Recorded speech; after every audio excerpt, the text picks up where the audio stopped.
Hi. Sorry about that. How are you? I'm good. How are you? I'm good. Thanks for coming on. Yeah, of course. I'm excited to be here. Thanks for doing this for all of us authors in this crazy time. Oh, no problem. And I know your book isn't coming out for a little bit, and this is an early chat, but sometimes it's really fun to Good get a to preview. know what's coming. Know what's coming.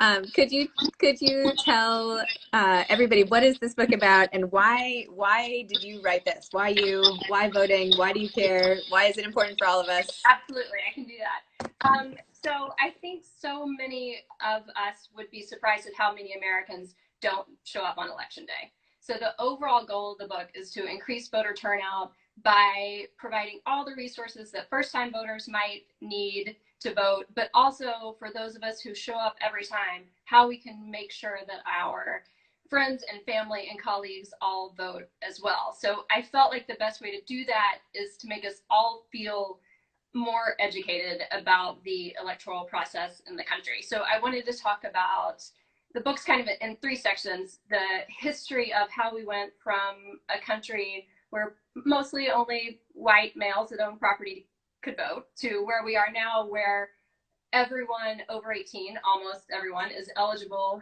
to vote, and the story of how we got there. I mean, it's how African Americans got the right to vote and how women, how immigrants, it's just, they are maddening and shocking and then amazing. And I just wanted to highlight all of the personalities and the heroes and some of the villains, just their stories of how we got the right to vote and how that ties in today.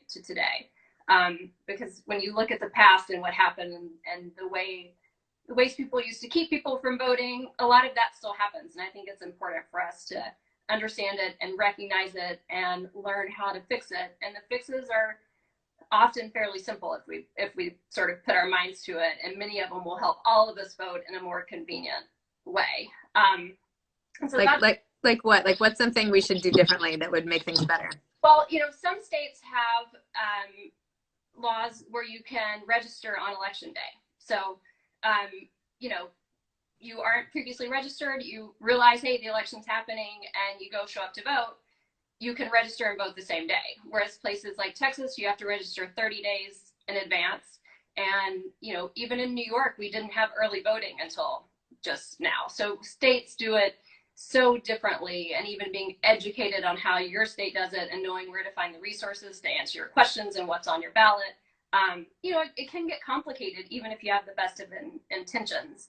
And if you haven't been taught to vote by your parents, it's unlikely just to be part of your life. So I want to make it easier on everybody, and then also just tell easy ways to make sure that your friends and family can vote. And it's largely, using peer pressure and making sure to stay on top of them and help them make a voting plan. So hopefully lay it out in easy and accessible ways. And then I also go inside current get out the vote movements where, from names, like Michelle Obama's organization, to a young woman who drives all around Pennsylvania registering high school students. So kind of highlight the ways to do it by telling about these amazing women who saw the problem or not and sort of to repair it.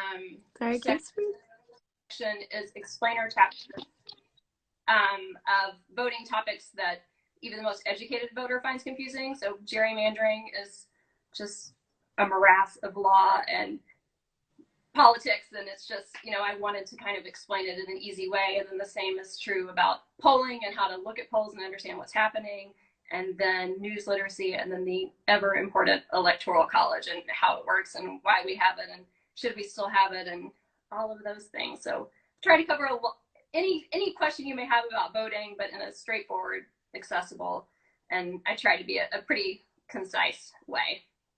What do you think about? I just read this op-ed recently by Kirsten Gillibrand, Senator Kirsten Gillibrand, who was actually on my podcast a while ago, about the effects of what if the Postal Service goes out of business, which I guess is something being thrown around, and what are the effects of that on the upcoming election?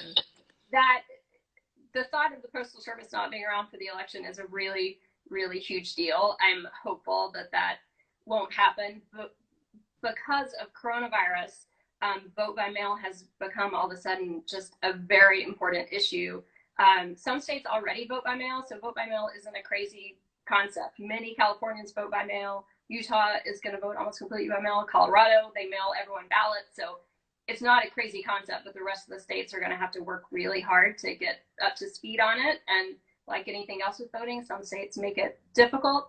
So yeah, that has to go through the Postal Service, and states have to have the money to make it prepaid. And it's a big issue that I'm glad that senators like Gillibrand, and then there are a ton of Republican secretaries of states who are doing the same sort of work. So I'm hopeful that they'll figure it out, but it's very important for us to all be able to vote safely. I was thrilled to be able to get more information about voting by mail and how to do it, and kind of what the pros are and the cons you need to think about as far as mailing your ballot on time. We were able to just barely fit that in. So it's not, the coronavirus issue obviously isn't in the copy that you have, but luckily when it comes out in June, was able to, under the wire, truly get that info in. So I felt very lucky to be able to do that, because that's good. 2 weeks later and it wouldn't happen. So oh my gosh, yeah. It's like really unbelievable what's going on. that this would even be an issue right now. Yeah. Well, and as I learned writing about this, voting laws are such a moving target anyway. So it was almost, I had been the whole time I was writing really calibrating to like, okay, what's happening with that Florida lawsuit? Who's adding automatic voting? It's wild how much it changes, and I think that's one of the reasons I wanted to really give the resources to like what's happening in your state at this very minute. But so I guess I was used to scrambling by the time the coronavirus stuff happened. I was like, of course, one more thing.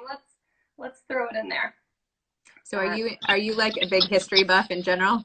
It's interesting. I actually wouldn't call myself a history buff, except that what I realized as I was writing this is I love both the individual stories, and then I was a lawyer before I was a journalist, so I have read all of the Supreme Court cases where so many of our voting rights come from. I'd read them all before and knew them all before, but I had never sat down and really looked at the specific timeline, and that I found so interesting, because it was just history repeats itself is a very true thing, and it really it informed on why we have low voter turnout now and sort of what we can do about it. So I would have said I'm not a history buff, but I think I was and didn't know it, and now even more so. But it was so, I learned so many stories about the women's suffrage movement that were just so inspiring, and sometimes amusing, and sometimes just, at times I wanted to pull my hair out when writing this. But it certainly makes for a good narrative, and it should be a good thing to know at the suffrage anniversary, 100 years in August. So we can all hopefully have that, at least that to celebrate, if nothing else. Wow. Well, excellent timing on the book, and really, really important. And we all do have to get out and vote, even if we can't get out. I don't even know how. Right. But one way or another, we will all be voting. Absolutely. All right. Well, thank you so much for coming on, and thanks for the book. Yeah. Okay. Talk to you soon. Bye.